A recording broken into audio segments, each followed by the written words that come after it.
Okay, yeah, thank you. And I also thank Hanni, who's my host, and Yu-Hong, who was my co-host, for having us here. I'm visiting here with my student, James Hazelton, sitting in front row. And it's just great to be back in Boulder. I visited here already twice since I left Boulder 20 years ago as a postdoc. And I'm here for this month, and every morning I walk to HAO and I ask my question, big question, which is, why is it so great to be in Boulder? When I was here several years ago, I stayed in Gold Buff motel in downtown. I heard that they got demolished, and each morning I went outside. It was just so great. So same is true, so you are very lucky to live in Boulder. So what is the reason for being so great in Boulder? It may be because of wonderful people that we have around here, or it may be because beautiful mountain, or so beautiful weather, including the snow, or else it may be because the high variability that the Boulder offers us. I remember experience almost 4 different seasons in day. So we know that the variability is quite important, but it doesn't seem to be well defined. So what is variability? And I did some study on Google trying to come up with some images that may remind you of variability. So what is in common in these images? One thing that we may say is unpredictability. You have your solar flare, this coronal mass ejection appearing at some point suddenly, and you have typhoon suddenly appearing, and similarly thunderstorm. So this unpredictability is essence in the variability. So I need to discuss the probability throughout this talk. So I'm not going to show you much mathematics, but I would like you to remember 2 things. Or maybe 3 things. One is mean value, and the other is the standard deviation. And the last one is variance. All right, so popular example is the Gaussian PDF. And this Gaussian distribution has very good property that is symmetric around the mean value. And the mean, which is mu here, refers to the peak position of this PDF. And the width is the standard deviation. Okay, are you okay with that much terminology? So I'm going to keep using mean and standard deviation. And if you square the standard deviation, you get variance.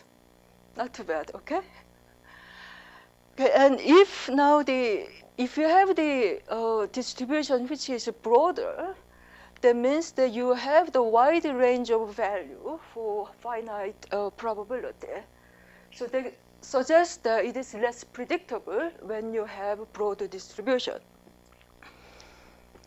Therefore, you may say that the variability means large variance. So as an example, on the left, you have the blue and the red PDF. The blue one is narrow with a smaller standard deviation. When blue PDF becomes a red one, it gets broadened, and it becomes more uncertain. So we may say the variability has increased. And on the right panel, you have the cartoon figure showing you the effect of the climate change on temperature PDF. With the climate change, the narrow PDF in solid line changes into the broad dashed line. All right? And this causes the extreme weather condition like extreme hot weather or extreme cold weather. Why is that? Let us look at this closely. So we look at the right tail in here. The hot weather is denoted by orange color here, while the extreme hot weather is marked by red. When PDF broadens, you have for the narrow PDF, you have this much area for hot weather, but that increases to higher value for the broad distribution. And similarly, you have the higher probability having the extreme hot weather if you have a broader distribution. And the same holds for the left tail for the extreme cold weather. But variance actually, or the standard deviation, can change over long time. So here is an example showing the trend. So here increases or decreases, increases and decreases, and so forth. So variance can itself also change in time. And I found that also variability is used to refer to the phenomena where the mean value changes over time. Okay?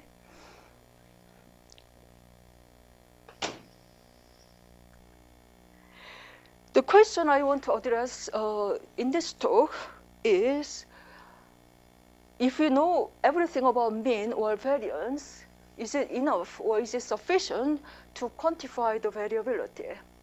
So I'm going to show you the example of the El Nino sudden oscillation. I knew nothing about this. I never heard of this before I came to Boulder this month, but I learned a lot through Hanni. Okay, so let us also look at this example. And this is important phenomena that causes extreme weather condition, and that is observed along the equator, mainly in the tropical region in the Pacific Ocean, and that this effect can lead to severe drought or heavy rainfall in different regions. And there is air circulation above this ocean, the Pacific Ocean, and this is the normal case.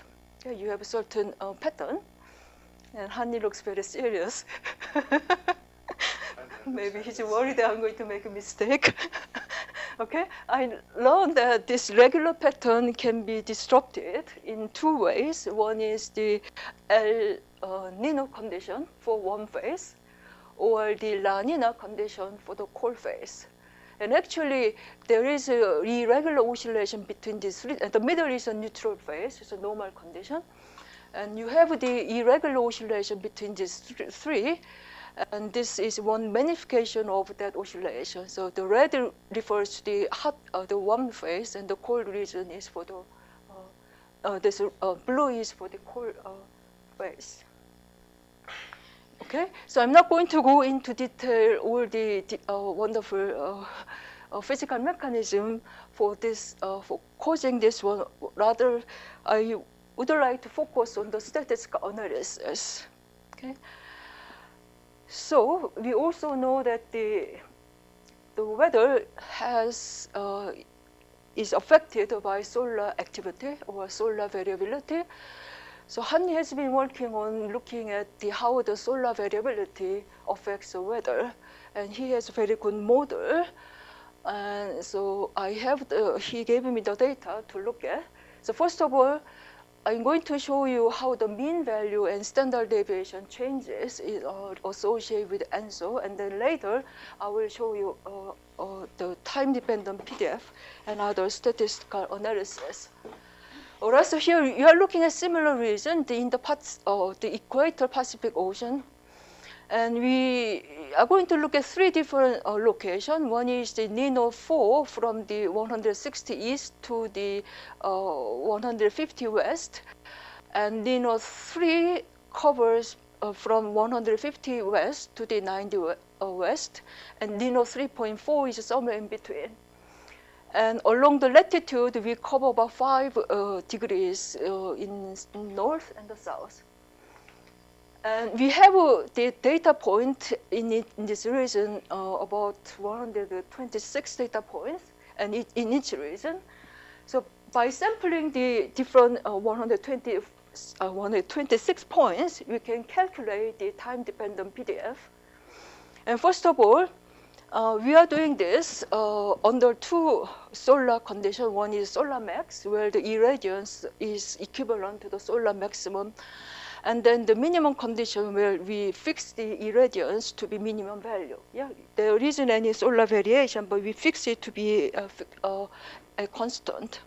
And I'm going to show you how the mean value of the temperature and the standard deviation changes in these three regions. Right, it's getting complicated. I have 4 panels in here. This left panel is for the solar minimum condition, and the right panel is for solar max condition. All right? And the upper panel is for the temperature, the mean temperature, and the lower is for the standard deviation. All right, so the solar mean, solar max, and the mean and standard deviation. All right, but then if you look at individual panel, there are 3 different lines. The solid line is for the NINO 4 region, and then the dotted line is for the NINO 3, and the red one is in between NINO 3 and 4. Okay? And you can kind of see the tendency as you go from NINO 4 to NINO 3, the temperature, mean temperature decreases. And I also check against the literature, and that's correct.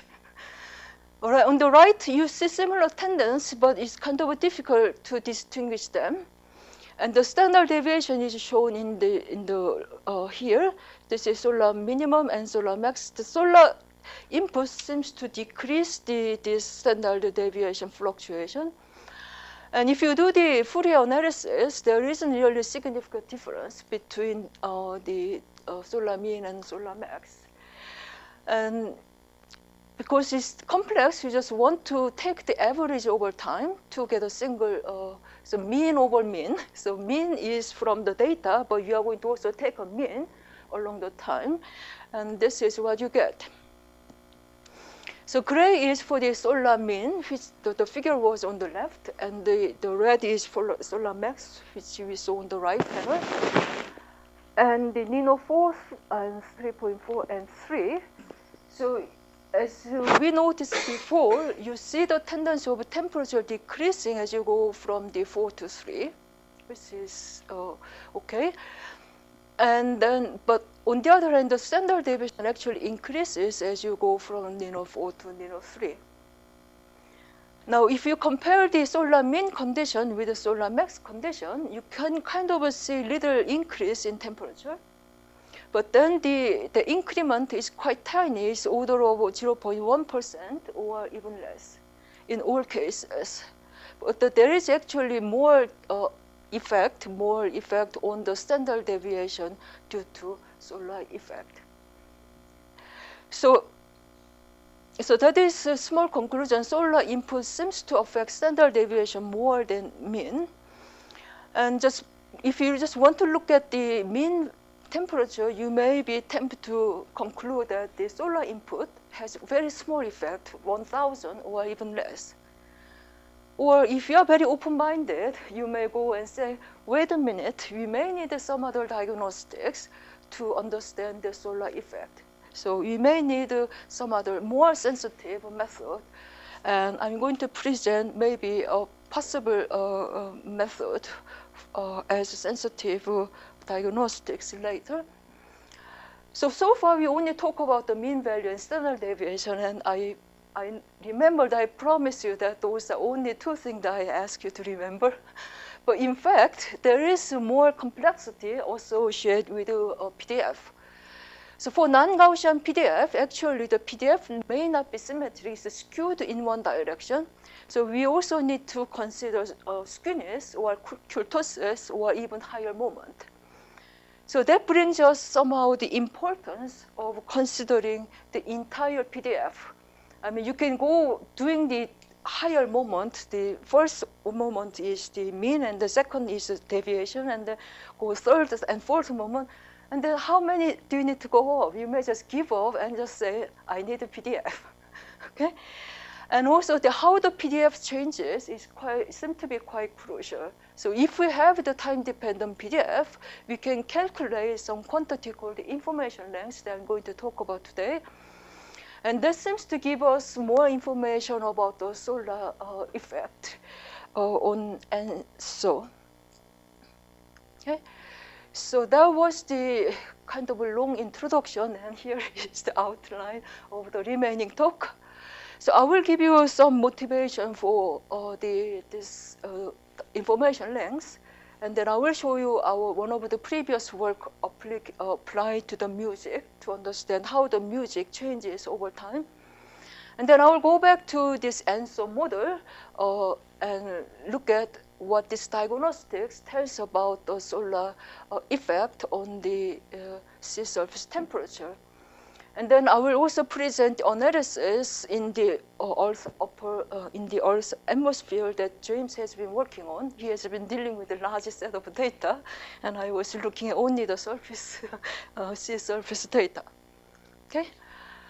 So for me, information length is a new calculus for understanding dynamical variability. So we are going back to this Gaussian distribution. So let us try to come up with a way of comparing different PDF. So here we have 4 different PDF in different colors, because Gaussian PDF is fixed by 2 parameters, mean value or 2 moment, mean value and standard deviation. If you know those 2 values, you can, you know what the difference would be between 2 PDF.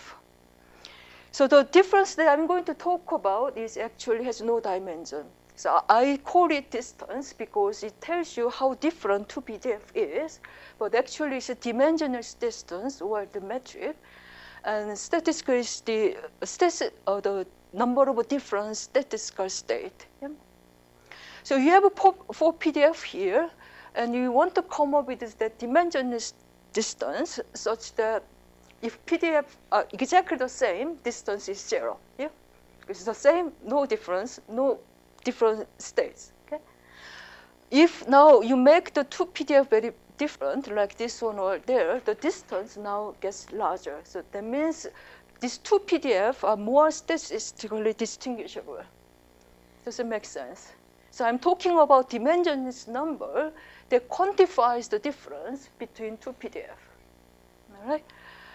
So we want to assign such a distance, and actually if you go to pure math, this is one whole industry talking about the metric to the probability. They call information geometry because they use this geometry concept to the probability. And here is a nice example that I took from Wouters, and he invented this notion of the statistical distance. So statistical distance refers to the total number of different states between 2 PDF. Yes. So I have here 10 PDF.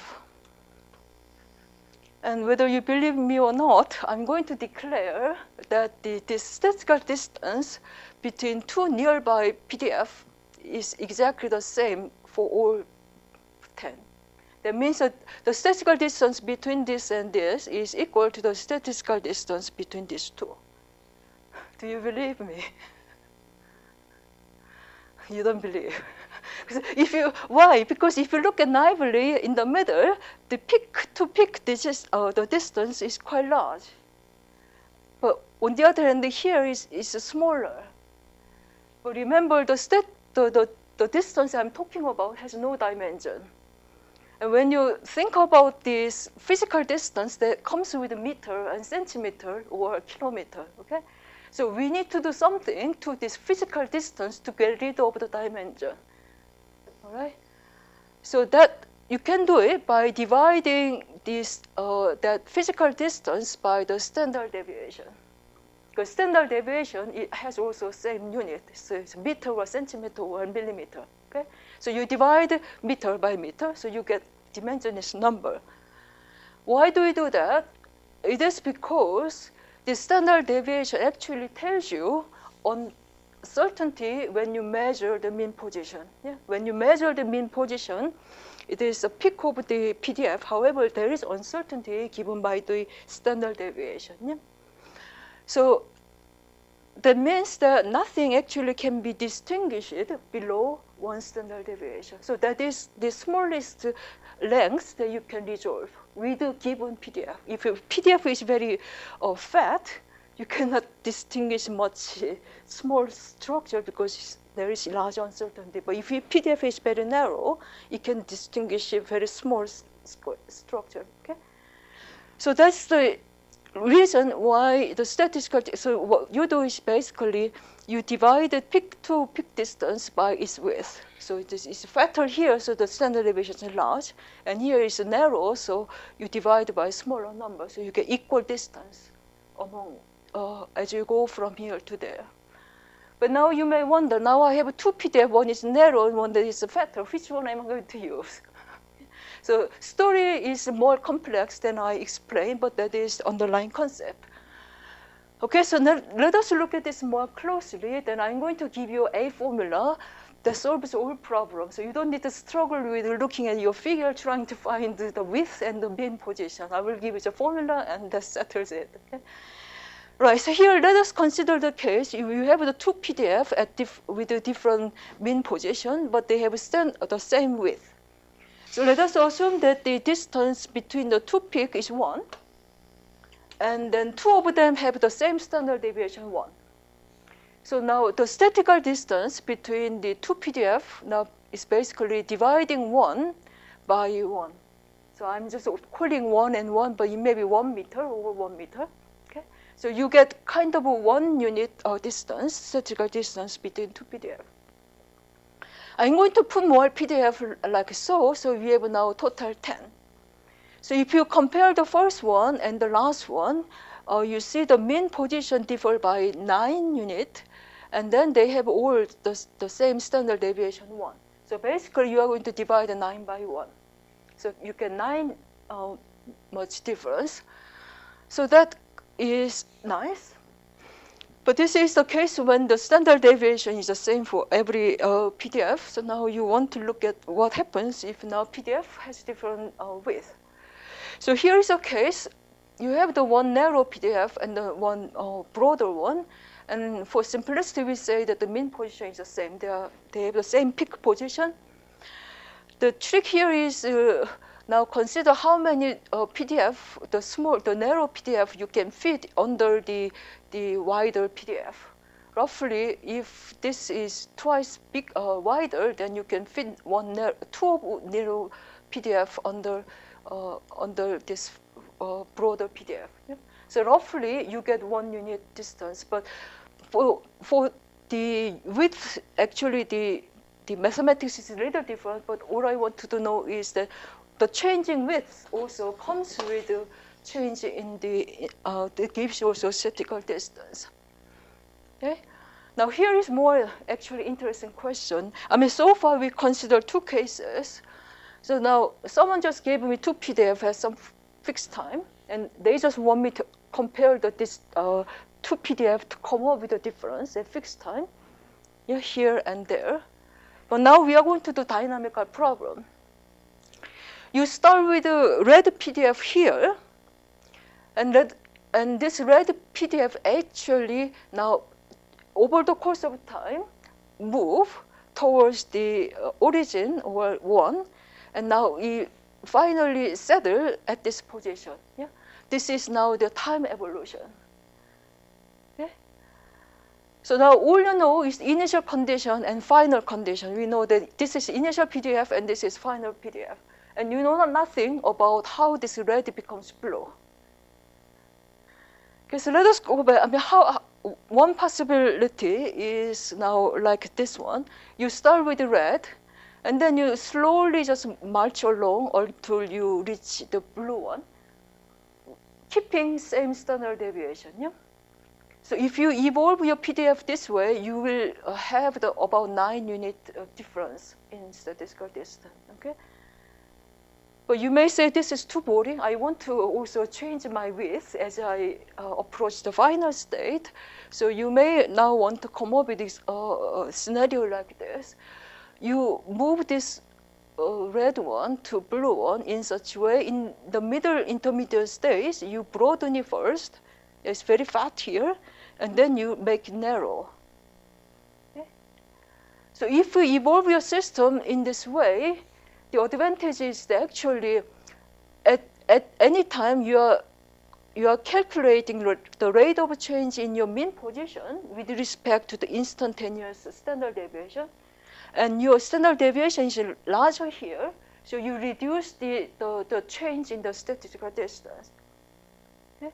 Although the initial and the final PDF are the same in both scenarios, depending on what course you take, you may have a larger statistical distance or small statistical distance. Does it make sense? So the distance I'm going to talk about is like a Lagrangian quantity. It knows about how the PDF evolves in time.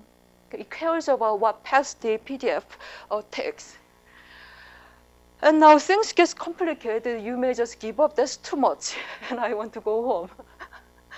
But actually, how you calculate this distance is very simple. If you give me time-dependent PDF, say P, depending on one variable x and the time t, you can just plug into this mathematical formula, then you will get information length as a function of time. Okay? So let us try to understand what I have written here.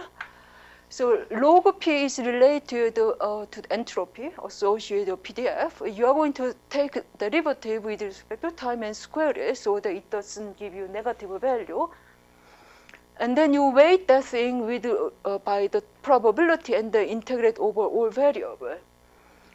And if you do dimensional analysis, this whole quantity has the 1 over time square unit. So that means this quantity is related to 1 over some characteristic time scale square.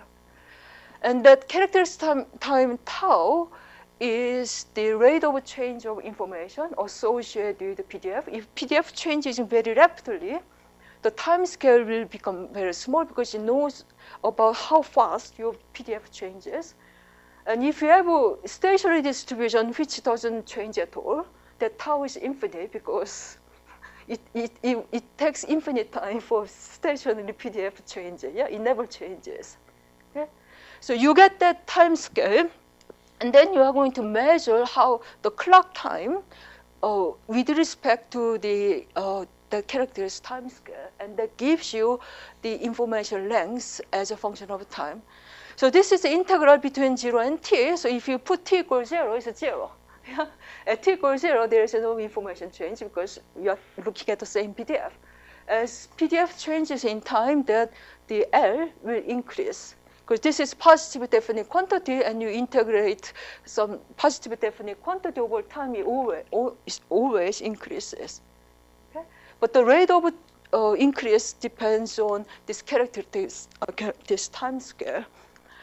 Right, so here is the example that we use this concept to understand the information flow in music. I mean, we all like music, and for me, it was I just couldn't help on wondering what makes Mozart different from Beethoven, or Vivaldi, or Tchaikovsky. So we look at the digitalized music data called the MIDI file, and we construct a time-dependent PDF. So PDF is nothing like a Gaussian, it's very spiky. And at each time you have a PDF, and that changes at instant time, at any other over the time. So we calculate this information length, and we plot it against the time. This is just time.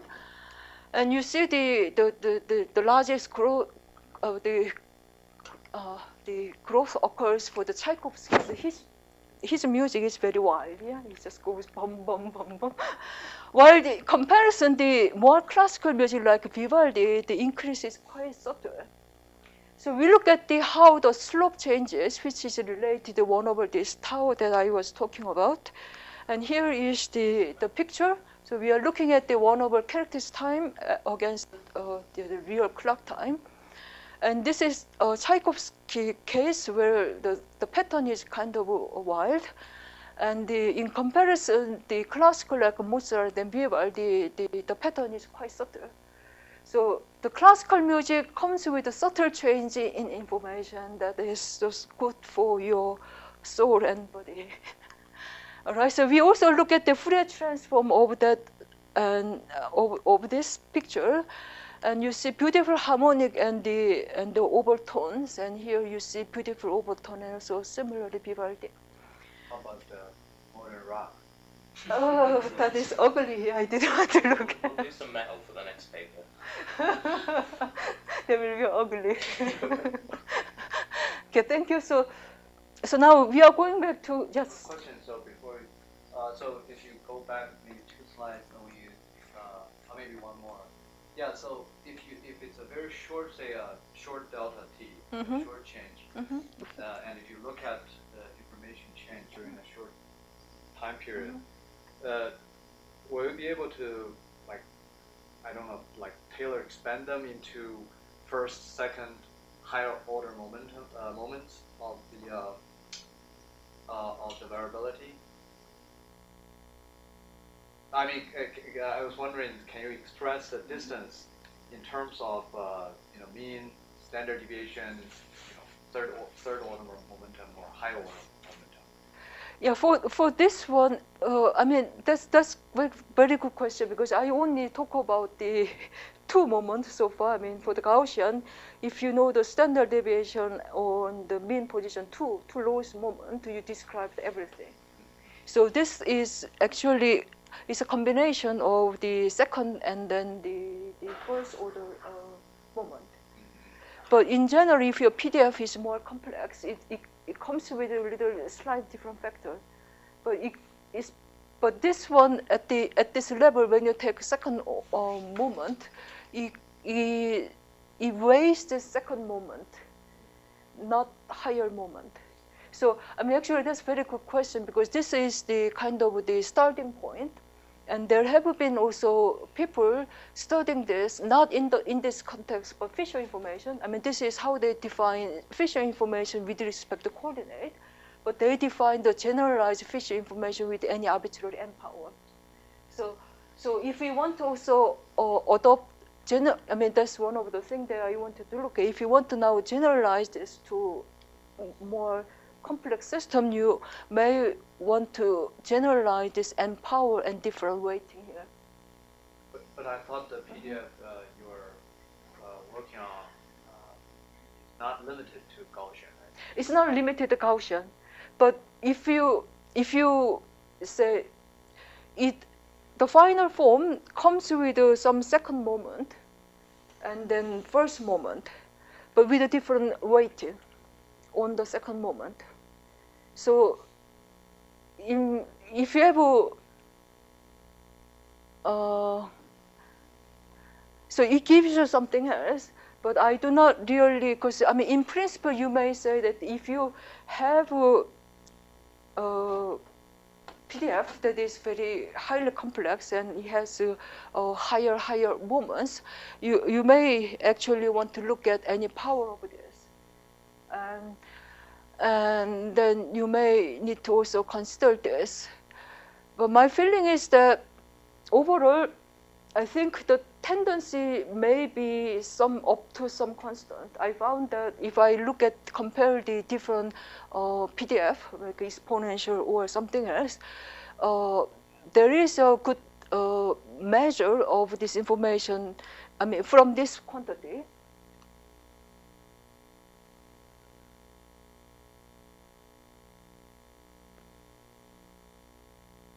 So I mean, if you want to generate this, then you are going to use the similar form to different process and then compare different things. I'm not sure whether it makes sense to use one diagnostics to one system and the other different power to different system to compare different systems. So far we use the same definition and apply to different systems. And I'm going to look at how the answer changes when I use different definition. But I'm not sure whether it is useful to use one definition for one system and compare with different system by using different definition. That is a different question. Okay, that's a very good question. All right, so going back to answer model, I explained the background here. So you are looking at the 3 special locations. In each region, you have 126 data points. And I only showed you how the mean and the standard deviation evolve in 3 regions, but I'm going to now show you the information length. And I'm going to do it 3 ways. One is to consider the entire PDF, including warm phase and cold phase. And here, warm is set by the temperature that is above 0.5 above the mean value, and cold phase is set by the 0.5 colder than mean value. Yeah? So we are going to consider three cases: entire PDF and warm phase and cold phase, and see how this quantity changes under solar max and min condition. All right, so here are the results. I have 3 panels for different spatial locations, 4, 3.4, and 3. And I have 3 lines for solar min condition in each panel. That is, the upper one is for the warm phase only, and the bottom one is for the cold phase only, and the middle one is for the entire PDF. And the same here, and there's the red line for the solar max condition and the black line for the solar min condition. And it looks kind of complicated, so let us just compare across the top and bottom. If you go above, you see that the information length becomes larger and larger, so it's the middle. If you take everything is kind of between the warm and cold, and it is everywhere the same. Right, so you understood that the warm phase gives you largest change in information, and cold phase is more sluggish. It's more like Mozart, and this is more like Tchaikovsky, this wild phase. And now we are going to look at across the different panels, and it's amazing that in these 2 panels, nano 4 and nano 3.4, the cold phase seem to have a similar evolution in the information length. And temperature actually increases this way, right? I mean, it's 0.1 or 1 degree. This is 1 degree hotter than this one. So for that case, the cold phase seems to know about the middle region. It's more connected. And while if you look at the top curve, actually, when you have the solar input, without solar input, this is higher than this one, but when you include the solar input, now they become similar. So it seems like the solar input makes the warm phase in Nino 3.4 and Nino 3 similar. And okay, so I think I discussed everything. And so solar effect, if you just naively only look at one panel, it's very difficult. And here is the red one is below the black one, here is the red one is below, and here is up. But if you kind of look at globally, it seems like the solar effect seems know about the global distribution of the information, and it makes a strong gradient between these 2 phases. It makes things similar along between these 2, but it makes the gradient stronger. I mean, the information length has larger difference between these 2. And that may be related to the variability in the answer. Okay, so here is another example that I look at using surface data, trying to understand the information budget across different latitude. Instead of looking at the equatorial region, I take whole longitude data, which is 144 data points at each latitude, and I calculate the time-dependent PDF at the different latitude, and then calculate the information length under solar max and minimum, and also the extreme min condition here. And typical PDF are shown here is very strongly non-Gaussian. This is at different time. And if you combine the information length, so here information length increases. So you say my final point is this month is about 200 years, because the last point of the data. And you plot the total information length on the 3 conditions.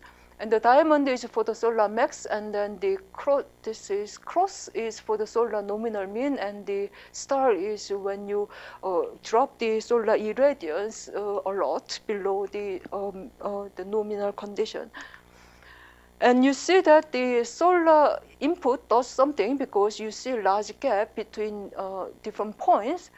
But then the pattern seems to actually depend on where you are. Here is diamond is at the top, but then diamond is sitting at the bottom here. So what is the lesson? If you look at closely, what sun is doing is make a strong gradient. So this is the top, and this is now going further down, and this is a little below. And this is the same figure, but just in a smaller version so that we can have a little summary. First of all, you see that the information length is the largest at the North Pole, and you see the asymmetry in two hemispheres. And information seems to be more uniform in the southern hemisphere. And solar max seems to increase how this changes with the latitude. And the solar extreme mean case actually seems to have a smallest information gradient. So lesson is that solar input somehow increases this information gradient. And this is my little conclusion. The information length actually depends on the entire evolution of a PDF. That means that if you have two regions with a similar information length, that means those two regions went through similar change in the PDF. So that means they are more strongly correlated. And I knew nothing about the hemisphere asymmetry, so I had to do some homework looking at literature and doing some reading. And also I look at the data to get how the mean temperature changes with the time at the North Pole, near the North Pole 86, and the South 86, south near the South Pole.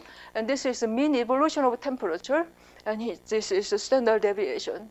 So you can see there is the temperature is hotter near the North Pole, and it also varies a lot in mean temperature. But the standard deviation actually is smaller in northern near the pole. So if you remember my cartoon figure, the information length actually measured how the mean value changes with respect to standard deviation. So that will give us larger information length, and that is consistent with what I have shown you. And this is the case near the equator. The temperature is high, but the variation is tiny. And if you take the average over different times, this is what you get. You get kind of asymmetry in the mean temperature. And then this is the standard deviation against the latitude. I mean, although it looks like you have only one line here, actually there are two lines. There's just the black line for the solar minimum condition and the red one for the solar max condition. And difference is so tiny, it's hardly you can see it. So if you just take the difference, you get this black curve. And the maximum here, maximum difference is about 0.1, that is less than 1,000 of the mean value. So effect is quite small, and there is more actually effect on the standard deviation in here. And the cause of asymmetry, I learned that the southern hemisphere has a larger portion of the ocean, so they kind of make the changes slower, and there is also asymmetry in the rainfall variability, and people are talking about the Hadley cell asymmetry and north-south asymmetry in some thermosphere, and also polar amplification asymmetry related to the albedo effect. So if you are aware of any good explanation, we will appreciate knowing about your suggestion. Now the time is running out, but I would like to show you a little work that James has been doing. He's been looking at the 7 layers from the thermosphere on the top all the way to troposphere.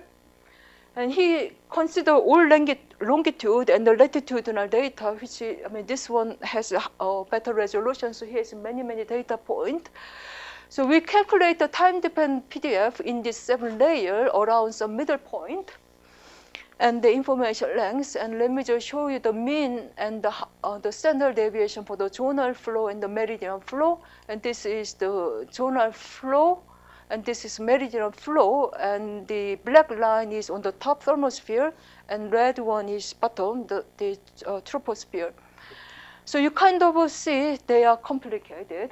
But one lesson that you can learn from here is that the standard deviation is much larger than the mean value.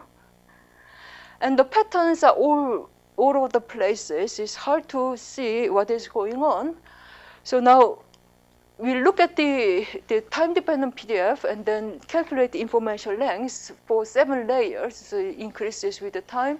And this is time. So there are 7 PDF in each panel. This so from the top thermosphere all the way to troposphere. Okay, so we have information length is much regular than other diagnostics, and go to the next one. Is this? Yeah, this is meridian flow, and this guy looks kind of similar, but the PDF is quite different from the PDF of the zonal flow here. And this is meridian flow. It's much narrow. And now we look at also temperature, so we just combine them all. So here is the evolution of temperature, the information length for temperature and zonal flow and meridian flow. And the black is the top, so mesosphere, the thermosphere, all the way to the troposphere. So you see kind of nice regular pattern, and amazingly the ordering actually is the same. The black is the on top, and then it goes to the next level, and then next level, and all the way to the red one. There is a subtle difference between different, but these are more alike, okay? And we also look at the shear, how the shear behaves. So we took the vertical shear, calculate the vertical shear for the zonal and meridian, and also we combine them to make a total shear. So there is a nice pattern, but what is interesting here is that these are similar. However, when you combine them by squaring and add, you get somehow different behavior down here, okay? So that tells you, you may want to look at the individual zonal and meridian shear before you add square and adding them to look at the combined effect. So I think this is my last slide. Right, so now James is looking at the latitudinal mapping at 7 levels. I show you very asymmetric mapping on the surface. And now he's looking at the middle region in 7 layers. So black is the top one. And it's kind of a little, it's flat in the middle, so it's much more symmetric than what I showed you from my case. And the troposphere is here, is the red one. And it is much smoother than what I showed you. But still you can see that if you compare the north towards the south pole and the north pole, this goes up to higher value.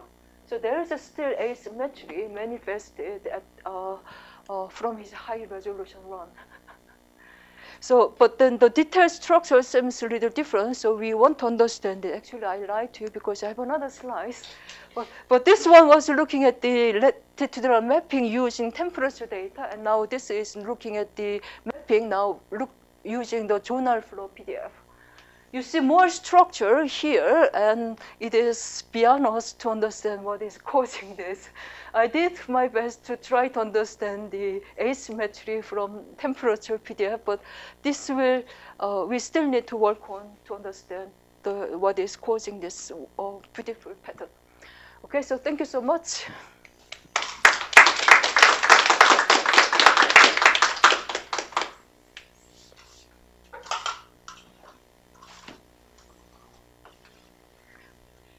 Well, all you do is mathematically try to understand the system, but physically, like for the information length, what that exactly information, physical information you made? I mean, information. Correlation length is some kind of. No, it is. It's like an index for me. Yeah. I mean, because it can be caused by different mechanism. It may be because of mean position changing or standard deviation changing or the shape changing something, but it is very useful index to get a rough idea about the system. I mean, if you go to biology, they say the information is the common language, understanding different systems. And they have like gene expression. They have like, if you have tumor, the gene expression changes. They have all different data. And they want to understand using some common language. And there the information comes in to compare different systems. So for me, information, I mean, it can be because the entropy changing, that's one cause. Because when the PDF changes its width, it is related to entropy change. If PDF becomes broadened, then it becomes more random, so entropy changes. when the PDF decreases, then the entropy change reduced. So there is a change in the entropy. That's one thing. And there is also this mean value changing. So it is a single index that combining all different mechanisms. So it's very useful, but it is, and also, I mean, your question is very good, meaning that, I mean, what does that mean? But for me, it is very useful. I mean, I knew nothing about Earth, to be honest. I didn't know how it's rotating, to be honest. But when I look at this asymmetry graph, then I began to think it is related to some physical mechanism. So I look at the literature to come up with different patterns in Hadley cell. If you have the some mechanism that communicate different location, that means the two places are more correlated, because if you have like a wind blowing from one place to the other, I mean, they are more correlated because they are connected through this circulation, okay? So if you have that kind of a mechanism, then the PDF evolution here will be similar to this one. Yeah, so they are more strongly correlated. So one thing, I mean, what is causing that? I mean, because I know that in Hanli's model, there are 60 chemicals, and there are other hydrodynamical values. It's high-dimensional system. It's very difficult what is causing what. But it's a very good index in a way that tells you how different regions are correlated. And then if there is large information change, that means there is a potential that this information, large information change, can maybe want to leak out to something else. So for me, it is like, so I talk about information gradient. You have a hot temperature and the cold temperature, and then you have this gradient between the two, then there, you can induce some transport. So for me, for this model, I welcome your suggestion as to what may be causing this symmetry in this mapping. But I do not have a unique mechanism that tells you this is what. So I mean, here to put my answer a different way, it may be difficult to get a feeling for the absolute value of information length. But if you compare different regions, you have an idea about how they are communicating in terms of information. Does it make sense? I guess in some way, yeah, it's like a correlation between one location. Yeah. But since you are using normalized PDF, which is unitless, so is it correlation in time or correlation in length? Totally met. No. The quantity I'm talking about is this. That quantity tells you how my system evolved from the initial state to final state. The quantity tells you how many different states the system evolved through, reaching final state. So if you have two regions and if you have the same length, that means they went through the same number of different states. And for that to happen, there must be some sort of correlation between two regions. And for that to happen, then we need to go back and think what is causing the correlation. There must be physical mechanism like circulation or something else. So yeah, maybe related to Gang's question, what kind of insight you will gain? For example, in your music example, you showed that Mozart and Beethoven are very similar. I'm sorry? I mean, the information change, the curve for Mozart and Beethoven are very similar. It's not similar. I mean, So from the curve. So here is an example. Actually, I wanted to know why I feel so wonderful when I listen to music. Okay, why is it? I think it is because music comes with some sort of information change, and my body has some other mechanism. So I have my own rhythm, and that comes. There is external driver. So when my rhythm kind of matches with the external rhythm, I feel great. It's called resonance. So what I want looking at is we will energize actually the whole rhythm to kind of see how the music, this information. So why is music, the Mozart music, good for baby? Why is it good for their brain development? It may be because you have some sort of wave or something in your brain. Yeah, you have neurons and everything going all over. It may have some sort of information change, and they may be actually resonate or maybe enhanced by the music, Mozart music. And that is something that I have been looking at. So it is kind of a common language. I mean, if you look at your brain, you don't talk about harmony. I mean, you don't talk about music. Yeah, you talk about what do you talk about? What do you call the brain activity? ECG or something? So electric activity, yeah? And music is not electric activity, yeah? Well, you can compare different activity if you map into this information and how they resonate in terms of this information. So it is kind of my lifetime project to understand why music is so good.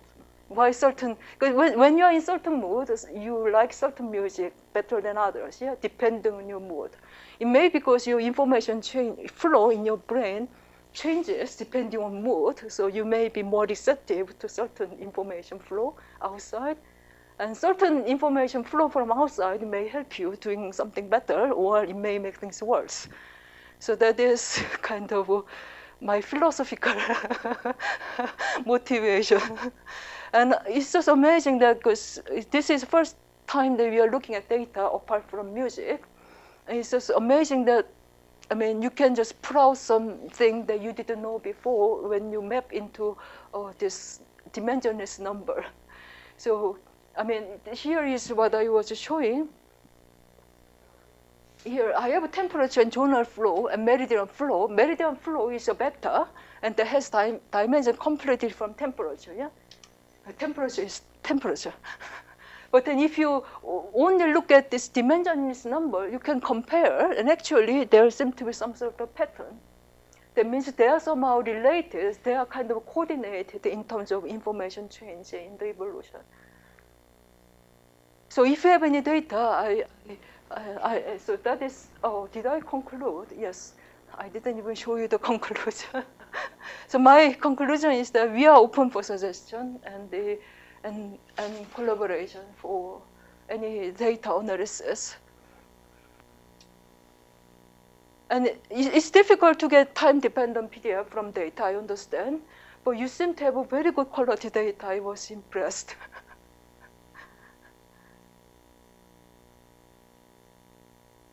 James, do you have any comment? Did I present your work okay? Yeah. Any more questions? Thank you again. Yeah, thank you very much.